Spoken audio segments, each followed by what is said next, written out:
अब ये सवाल आप अपने पेन पेपर्स वाली जो या फिर जो भी आप कॉपी पेन लेकर बैठते हैं उसमें इसको लिख लें अच्छे से, इसको कॉपी कर लें। मैं अभी कॉपी कर लेता हूँ ऑन माय पेपर।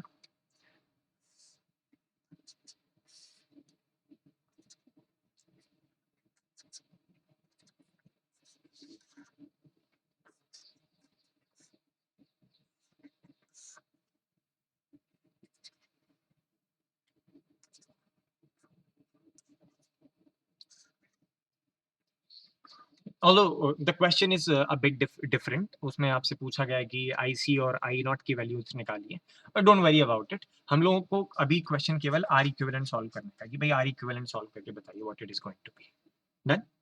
और यहाँ वैल्यूज आप लिखते जाइए। तो let me just stop this image. या इट्स देयर। वैल्यूज लिख लीजिए। It is 10, it is 4, 10, 9, 9, 8, 2, 10, 3। ये वैल्यूज आपने लिख ली, written. Okay done. Now what I will do is, यहाँ जो चीज दिख रही है there is a delta, I can call this one as let's से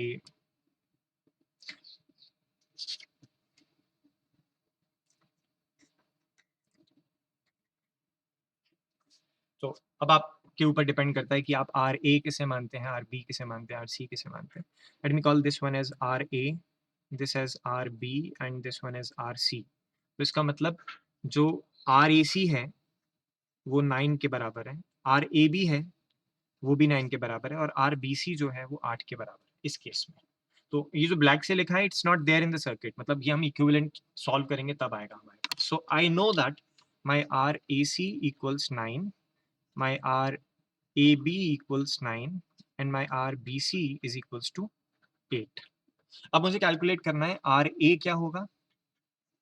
सो यू रिमेंबर RA कैसे लिखते हैं, इट इज RAB RAC, वो टर्म्स जिसमें दोनों मौजूद हैं, divided by RAB plus RBC plus RCA। ये फॉर्मूला है, अगर नहीं याद है तो यहाँ देख लीजिए स्क्रीन पर। ठीक है, ये देखिए RA ऐसे सॉल्व करें तो AB into AC is what, 9 8s are 56। तो 9 इंटू 8 डिवाइडेड बाय 9 9 18 और 8 20 26, 18 और 8 26। तो 9 इंटू 8 डिवाइडेड बाय 26, तो ये आर ए हो गया। बताएं आर ए कितना हुआ इसका मतलब। आर ए बी है और ए सी है, हाँ तो 9 इंटू 9 होगा ये, you are right. It is 81 upon 26 है ना, 81 divided by 26, value is coming out to be 3.11।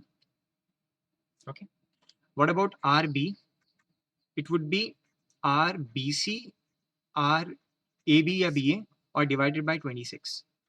तो बी सी देखें 8 है और ए बी जो है 9 है, तो 9 8 सर 72 डिवाइडेड बाय 26। अब बताइए कितना हो गया, it is 2.769, 2.769 all in ohms. बताएं ऐसे ही आर सी क्या होगा, तो it would be R A C into R B C divided by 26। तो ए सी है 9 और बी सी है 8, तो ये भी 72 डिवाइड बाय 26 ही होगा, which would be same 2.769। Okay, तो आपके पास R A R B R C की वैल्यू आ गई। अब आप इस सर्किट को रीड्रॉ करेंगे, कैसे, draw everything as it is.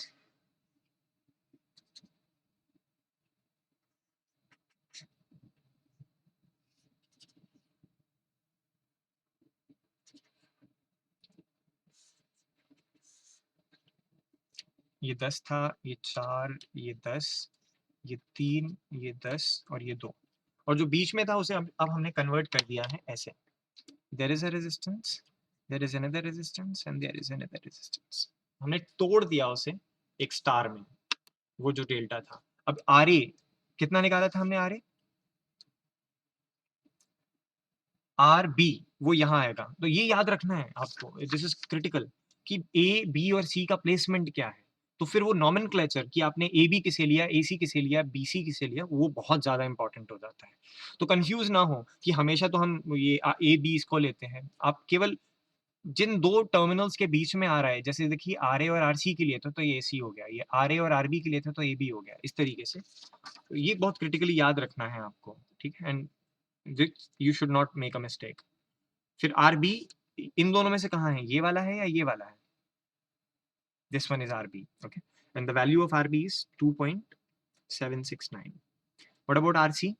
This is RC, it is 2.769. Okay, now it's easy. यहाँ से हमें कुछ सीरीज कॉम्बिनेशन लगता दिख रहा है, you can apply that इसमें, इसमें और इसमें आप सीरीज कॉम्बिनेशन लगा दें, आपका सर्किट और रिड्यूस हो जाएगा। तो I am doing that. I have a 10 ohm resistance,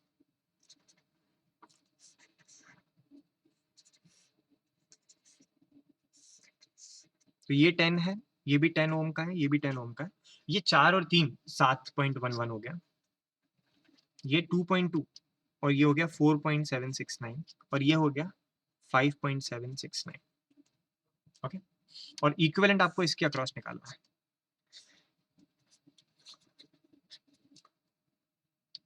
अब क्या करें, नेक्स्ट स्टेप क्या होगा? एक और स्टार दिख रहा है,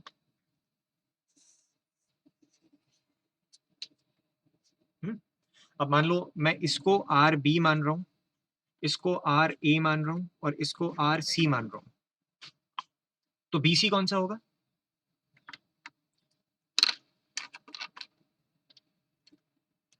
बी सी यहां लगेगा इस जगह, और जो ए बी होगा वो इस जगह लगेगा, और जो ए सी होगा वो इस जगह लगेगा, और बीच वाला फिर कैंसिल हो जाएगा।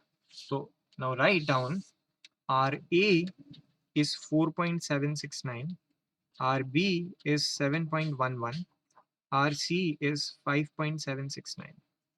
ओके, तो इस स्टार को मुझे अब डेल्टा में कन्वर्ट करना है, स्टार को डेल्टा में कन्वर्ट करना है।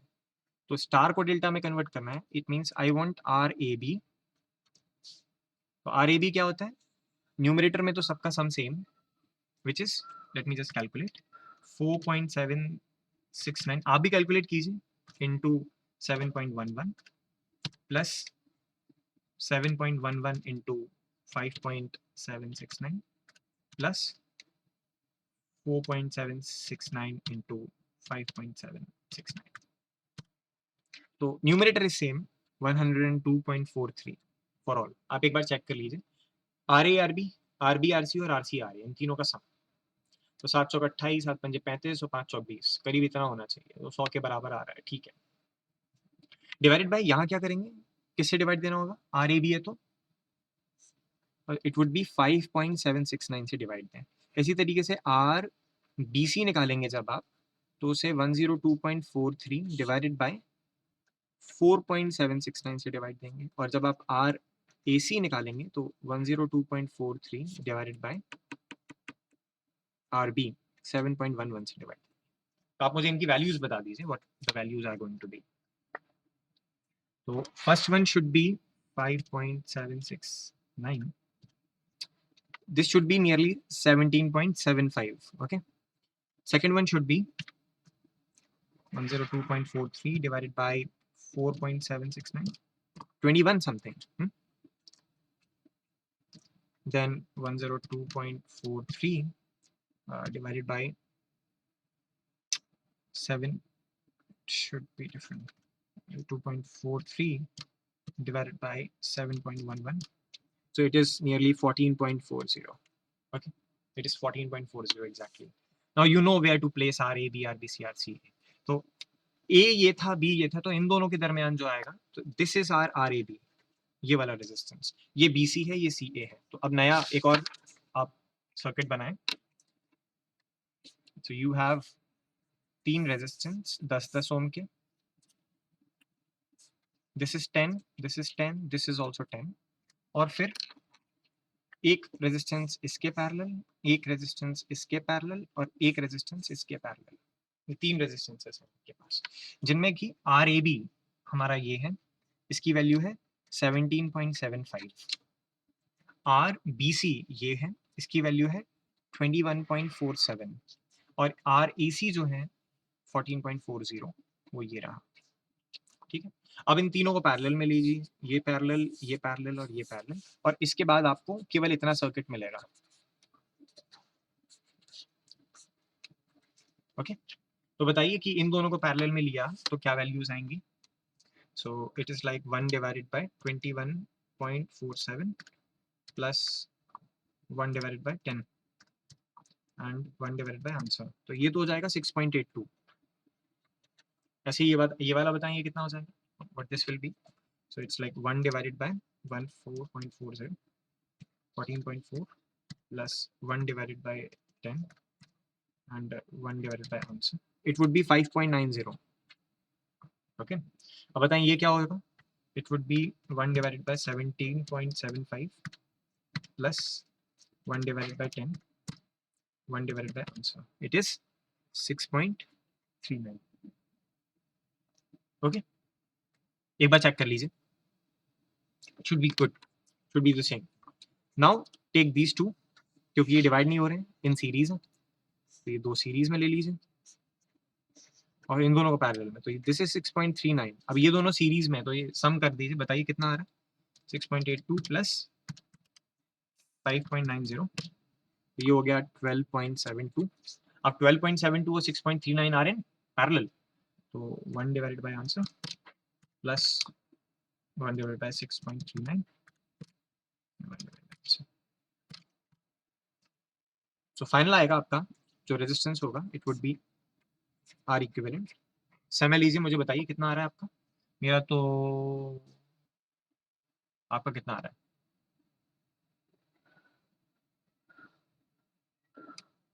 चेक कीजिए, 4.25 आ रहा है आपका ohms. So it is 1 divided by 12.72 plus 1 divided by 6.39 1 divided by yeah, 4.2। इतने ही आ रहे हैं, that's it। तो आपने इस वाले सवाल का भी सही जवाब निकाल लिया कि आर इक्विवेलेंट क्या होगा। ट्रिकी क्वेश्चन, थोड़ा सा आपको दिमाग लगाना पड़ेगा, क्योंकि एक बार हमने इसमें डेल्टा टू स्टार लगाया है और एक बार स्टार टू डेल्टा भी लगाया है। देखा आपने हमने कैसे सॉल्व किया है इससे। सी, यहाँ पहले, late me just stop that. यहाँ पहले देखें, ये जो डेल्टा था, इस डेल्टा को स्टार पे कन्वर्ट किया, तो वो स्टार में कन्वर्ट हो गया जब ये वैल्यूज आ गई हमारे पास। फिर इस पूरे स्टार को, बड़ा सा जो स्टार है, उसे डेल्टा में कन्वर्ट कर लिया, तो ऐसा बन गया। और जब डेल्टा में कन्वर्ट किया तो देखा कि डेल्टा डेल्टा पैरेलल में है, तो पैरेलल में आपने उसको सॉल्व करके एक छोटा डेल्टा बना लिया। अब जब आपने छोटा डेल्टा बना लिया तो it is easy to solve now, series parallel में लगाते हैं, the final answer is that. ठीक है, so these were the two questions which I wanted to convey and do with you only in this particular class, ताकि आप लोग appreciate कर पाएं कि कल जो transformation equation, star delta transformation वगैरह चीज़ें पढ़ी थी, इतना बड़ा डेरिवेशन किया था, ये सारी इक्वेशंस और ये सब किया था, उसका क्या महत्व है। So this is it for today's class, thank you so much for connecting. कोई डाउट है, क्वेरी है तो पूछ सकते हो। एक बहुत इंटरेस्टिंग और कहना चाहिए बहुत हाई ऑर्डर थिंकिंग का क्वेश्चन आपके क्वेश्चन बैंक में है, where you have to solve for infinite meshes. So there is given an infinite mesh of all 1 ohm impedances. It's a grid, and you have to solve for the equivalent resistance of it. And you can take that as a challenge from my side, and you can try to solve that. Let me just show that to you what the question is. Where it is. Let me just open that question.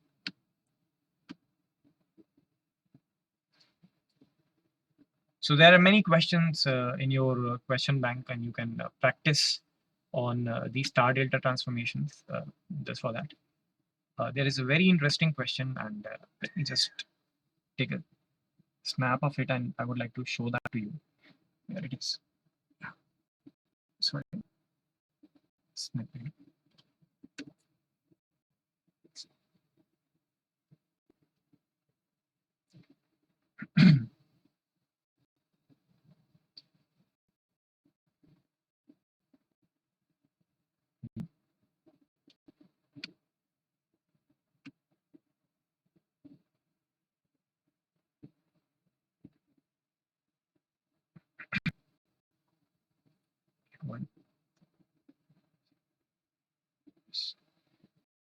Now it should flash up. It's quite big. I have to make it small. Yeah, it is there. Can you see this question flashing on your screen? I hope you are able to see this. Let me just stretch it and make it quite big.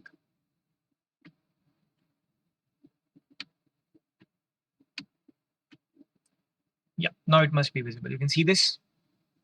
This is an infinite mash of 1 ohm impedances, all connected. तो ये जो grid बनी है एक square जैसा, ये सब 1 ओम के रेजिस्टेंसेस है और इन्फिनिटली आगे जा रहे हैं। 2 पॉइंट दिए हैं आपको ए बी, यहाँ दिख रहे हैं आपको आपकी स्क्रीन में। एक पॉइंट है like on the right hand side there is a point small letter A and small letter B दिख रहा होगा आपको, और उसके रिस्पेक्ट में आपको निकालना है कि इसका इक्विवेलेंट रेजिस्टेंस क्या होगा इस पूरी बड़ी इन्फिनिट मैश का। And I think you can take that as a challenge. आज का पूरा दिन लीजिए और कल की क्लास में आपको सोल्यूशन दूंगा, ठीक है? चलिए, और मैं आपको बता देता हूँ, it would require concept beyond series parallel, beyond star delta. It will use concept of what is called as symmetricity. खैर, वो सिमेट्रिसिटी हम देखेंगे कि सिमेट्री कैसे लगेगी इसमें, लेकिन आप कोशिश करके देखिएगा कि कैसे इसे सॉल्व किया जा सकता है। Additional advice is there is only one solution available on internet, ठीक है? And that is the valid solution. Only one valid solution. चलिए, thank you so much all of you. I will just stop the screen as well. अब कोई doubt है या question है या query है तो पूछ सकते हैं। The question was simple. एक स्क्वायर बनाइए और स्क्वायर को इन्फिनिटली स्ट्रेच कर दीजिए, और किसी भी एक रेजिस्टेंस के अक्रॉस आपसे पूछा जा रहा है कि बताइए इक्विवेलेंट रेजिस्टेंस क्या होगा, आपको बताना है क्या होगा। Done? So you can take that as a challenge. मतलब आई नो कि वो आपको अभी क्लास में पढ़ाया नहीं गया है, बट देखते हैं कि आपकी प्रायर नॉलेज से आप उसे टैकल कर पाते हैं या नहीं, just to appreciate yourself. Okay, that's it for my side. Any questions, doubt, queries, feedback, whatever? Last की 3, हाँ बताइए Mansi. On convolution you want me to take a detailed lecture, so that's not an issue. We can take a lecture on convolution also. Actually in this particular recording what would have happened is मैंने आपका ना desktop sound बंद कर दिया था, तो जो भी आपने मुझसे बोला है या क्वेश्चंस पूछे हैं वो रिकॉर्डिंग में नहीं आए, please I apologize for that, क्योंकि ये इंटरेक्टिव फिर नहीं लगा होगा मतलब रिकॉर्डिंग्स में। बट अभी you are saying that I would take one class on convolution, so I would definitely take so you want that to be a lecture or a recording? So anything. Okay, I will try to then make a good recordings on that, or when I'm recording you can also come and join. Done?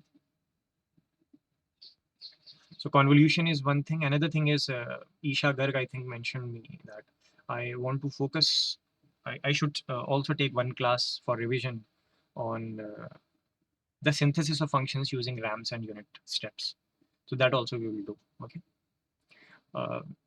so now we have actually finished much of the syllabus of which can be covered in unit or your CT1. We will take one more topic before CT1. जब भी अगर और समय मिलता है तो एक और ले लेंगे, बट एक टॉपिक और लेंगे जो CT1 में आएगा, and that is on coupled circuits. एक जगह करंट फ्लो हो रहा है और दूसरी जगह पे वोल्टेज इंड्यूस हो जाए उसकी वजह से, so we will take coupled circuits, जिसमें हम अभी तक आपने देखा होगा हम ज़्यादातर कैपेसिटेंस और रेजिस्टेंस से डील कर रहे थे, अब हम इंडक्टेंस को ज़्यादा महत्व देंगे। तो वो म्यूचुअल इंडक्टेंस, सेल्फ इंडक्टेंस का कॉन्सेप्ट है। आगे आने वाली 3 से 4 क्लासेस में I would try to finish that particular topic, और फिर उसके बाद उसी से रिलेटेड है resonance, and resonance will also come in your CT1. After that we will do two-port analysis, but that will not be a part of your CT. Anyways, 1 week prior to your CTs I will stop teaching anything new, and देखते हैं कि CTs का schedule जैसे आता है, तो जब तक हमारा, for example if your CT starts at in like let's say on 7th of October, so 1st of October I will stop teaching anything new, I will only be doing revisions, ठीक है? लेकिन 30 सितंबर तक तो हम जो भी हम जितना कवर कर सकते हैं let us do that. So these two topics, it means one on convolution and the other is synthesis of functions, that you can take in some extra class or some extra recordings. That's it. Okay. Thank you so much, all of you. Now that's it from my side. If in case you want to leave, you can leave. In case you have doubt or queries or questions or feedbacks, you can give.